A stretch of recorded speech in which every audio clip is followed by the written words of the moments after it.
Hello, everybody.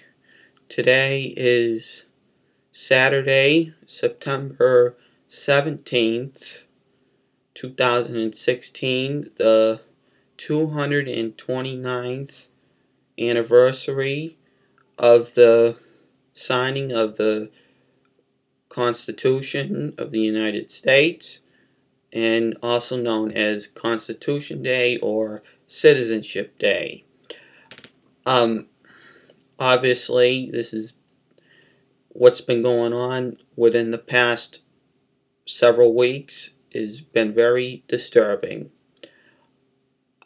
especially with the health of the health scares of Hillary Clinton, and obviously there's been talk, chit chat, that whether she should drop out at this stage of the game because she may not even be healthy to be sworn in as president if she shall prevail.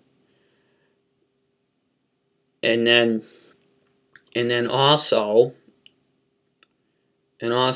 with all the shenanigans that are going on, the United States and pretty much most of the Western civilization is falling apart, and it's deteriorating more rapidly than ever.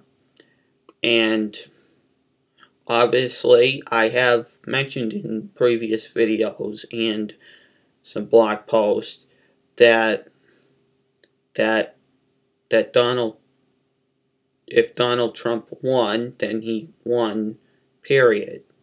Now, at this point, based on the circumstances, I'm going to announce that I am going to vote for Donald Trump for President of the United States. And the reason is simple as this: for the survival of the country, and that's all. Okay? Because first of all, even though I live in a state that's not that Trump is not expected to win anyway, at this point, and obviously with the race tightening up, obviously a vote for the Constitution Party, which they are more compatible to my viewpoints, would actually be a wasted vote at this point, because they may not even make the ballot in my state. And a vote for Gary Johnson is not an option because he wants to legalize pot. That's not, and also he doesn't even know what Aleppo is. So obviously, as that shows, he's no Ross Perot. He's not going to make the stage, and he's just there to steal votes. That's all it is. He's not acting like a serious third-party candidate. So realistically, he's not an option. And now, even though Donald may not, obviously was not a lot of people's first choice, he was not the first choice of several Republicans, conservatives, or even crossover Democrats even. But at this point,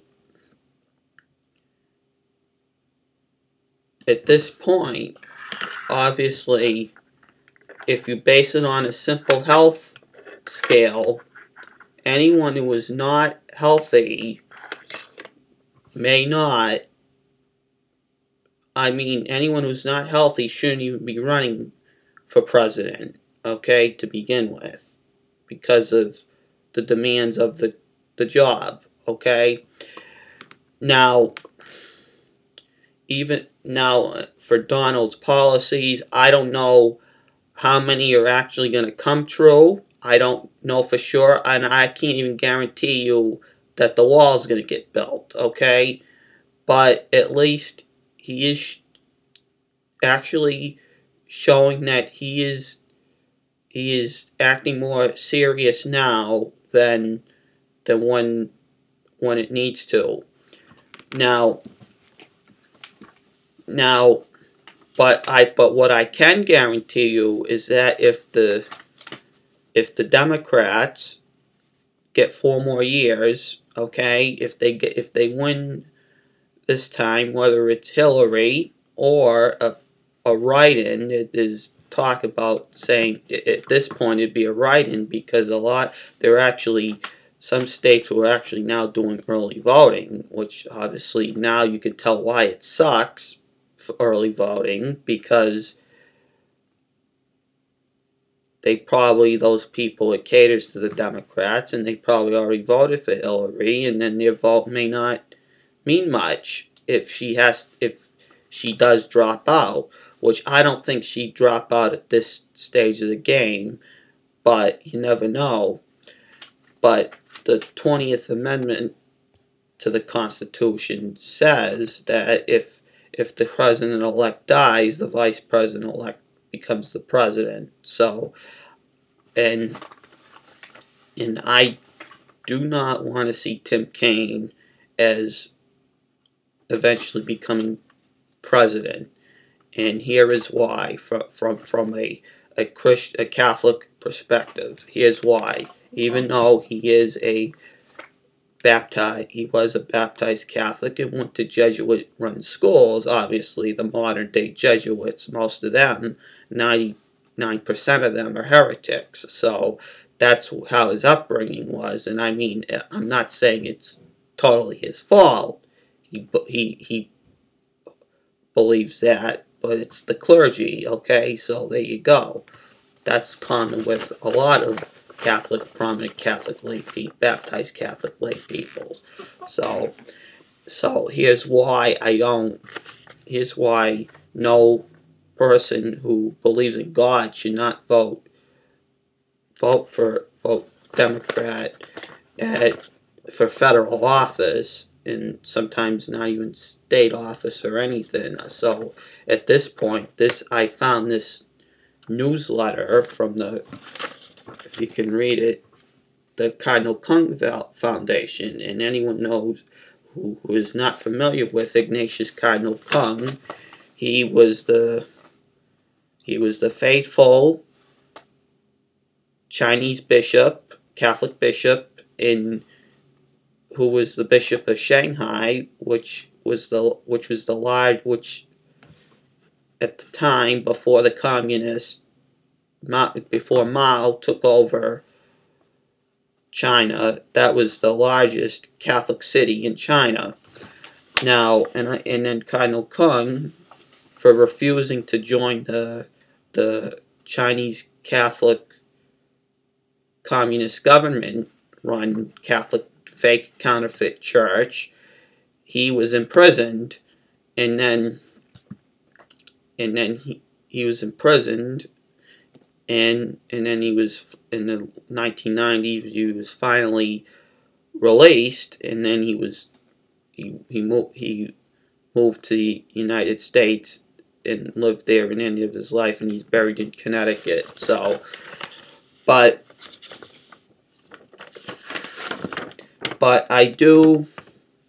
in this edition, which is from August 2016, okay, I read that apparently that obviously with the rocky relationships between the Chinese government and the Holy See. Now, I read this that apparently in recent negotiations, Pope Francis, okay, is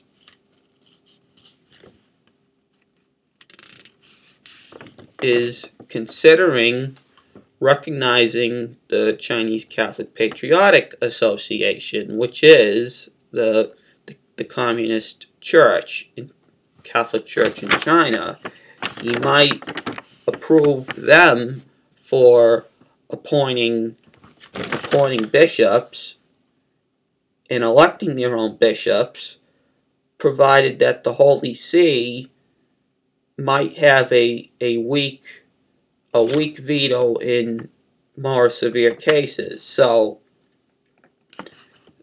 that would not be good.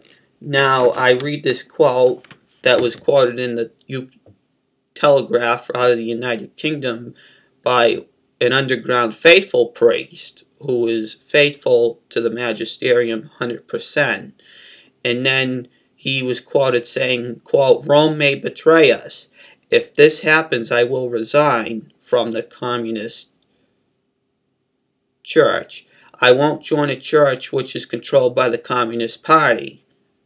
To work for a bishop appointed by an atheist government would be anathema to any good priest, and to accept the ministrations of such bishop would be repugnant to any faithful Catholic layperson too."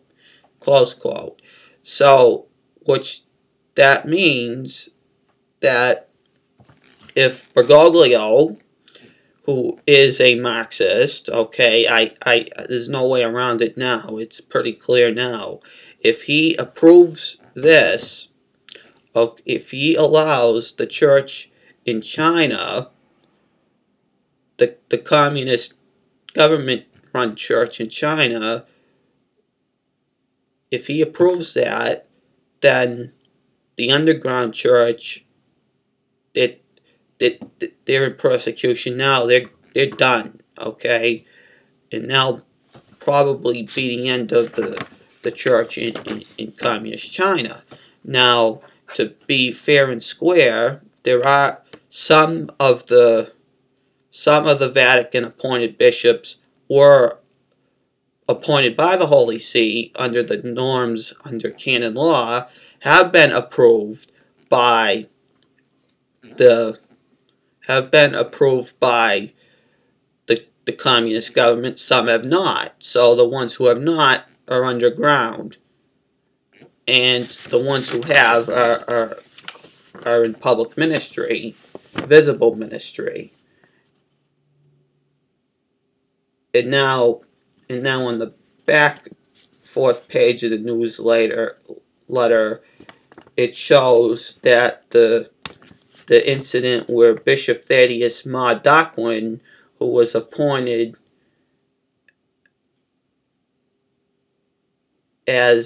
by the Holy See on July 7, 2012, as an auxiliary bishop of Shanghai, but the Chinese government appointed him as coadjutor bishop, which means that he would inherit the diocese upon his successor's death or resignation. So during his consecration, one of the co-consecrating bishops, okay, was not approved by the Holy See, but the communist government, and he refused to have his hands opposed upon his head, and he refused to celebrate and drink from the chalice with the co-consecrator. And then he was imprisoned by the communist government for disobeying the communists. Now, and then apparently he did retract, but we don't know if that's sure. It's like, because the media is all state-run in China, we don't know the real story. But that tells you to show that that's not good. Now, based on this, what's going on in China for the past, well, right now it's 67 years of communist rule in China, okay? And especially the the government-run communist church. Based on that, okay, and based on what today's Democratic Party is all about, this is not a Kennedy party anymore. This is not even a FDR or a Lyndon Johnson or a Jimmy Carter party anymore. This is not even really a Labor Party anymore, while they pretend to still claim that they're for labor. This is a communist and socialist and Marxist party. That's why I'm not going to vote for a Democrat anymore for the near future, for the foreseeable future, for federal office, or potentially for state office too. So I'm not going to do it because of this. Now, and I'm not telling you all the Republicans are angels either. They're not. But that's here or there now. But based on what's in that newsletter and what's that, Hillary's choice of Tim Kaine as the vice president, it is obviously a attempt to, and especially as a Jesuit educated, a modernist Jesuit educated politician like Candy Kaine, okay? If they win, this is what I fear, which could happen, and I'm not joking. If this comes true, I would have been right all along.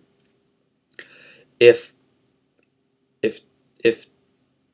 Hillary and Tim Kaine win, one of Vice President Kaine's chores might be to interfere with the appointment of Catholic bishops for the United States. And what I mean is that obviously there's an organization which is pretty much the religious wing of the Democratic Party called the United States Conference of Catholic Bishops. And in theory, every Catholic bishop in the United States, even in the Eastern Rite Catholic bishops, are members of the organization, which has no authority in the church whatsoever, according to the magisterium of the church. Bishops' conferences do not have authority at all cost. Now, and whatever they pass means absolutely nothing is in regard to liturgy, faith, and morals. So, and in some cases, in terms of politics, they get it wrong too all the time too. So, this is what I fear. If the Democrats win, or if Tim Kaine himself happens to inherit the presidency because you know what's going on, a few of his chores might be to interfere with the appointment of Catholic bishops. So what that will mean is that, especially with Bergoglio on the throne, okay, on the throne, Bergoglio could come out and say, look, this is he could allow the U.S., the Pope Francis could allow the United States government to appoint Catholic bishops. And now what that means is that if that happens, there'll be no more, obviously there'll definitely be no more traditional Latin Masses at all, even in diocesan approved Masses. Those will be gone. There'll be no more bishops who will approve the Ecclesia Dei communities like the Fraternity of St. Peter or Institute of Christ the King. And then the bishops of the Society of St. Pius X, they will be deported. They will be banned from entering the United States. And then the priests who are not citizens of the society, they will be banned too. And then there'll be no more foreign-born Catholic clergy like what happened here in China. Foreign-born clergy are not allowed to be incarnated into a Chinese diocese. So that's what will happen. That's what will probably happen if the Democrats win. Now, and then that'll be the end of the church in the United States. They'll probably shut down the Remnant. They'll probably shut down Catholic Family News. They'll shut down Angelus Press. They will shut down all these traditional Catholic organizations too. So, which means that if they win, that's what will happen. And anyone who's and they will criminalize the Tridentine Mass. Like the bishops now have de facto criminalized it. So you know what? If they do it, a Democratic administration, the next one will do that. They will do that. They don't care. So they will criminalize the Council of Trent. They'll criminalize anything pre-Vatican II. So essentially the Democrats will be appointing bishops, and then they will even probably drawing diocesan boundaries. So that will be interesting too, which it will not be a good thing. And this is why the Democrats cannot get the White House. Case closed. I'm voting for Trump. I may not like everything he says or does, but this is just to survive, for the short-term survival of the United States. In order to be a long-term survival, an Article 5 convention is going to have to be held, and the Constitution is going to have to be amended and strengthened. That's it. Now, as far as the U.S. Senate is concerned, Trump may win the presidency, but if the Republicans do not maintain control of the United States Senate, there will be no conservative judges confirmed by the Democrat majority for the federal bench. Supreme Court down to District Court. There will be none. They will not confirm any of Trump's nominees to the bench. I can pretty much guarantee you that. So that's it. And Our Lady of Fatima, pray for us. And right now, this plans to be my last video, and for the immediate future, unless between now and after the election, unless something else comes up, an emergency comes up in the meantime. But after the election, I hope to not, if the enemy wins, I hope to not have to post a Dies Irae video, but that might happen on November 9th or thereabouts. So God help us all, God bless us all, in nomine Patri et Filii et Spiritus Sancti. Amen.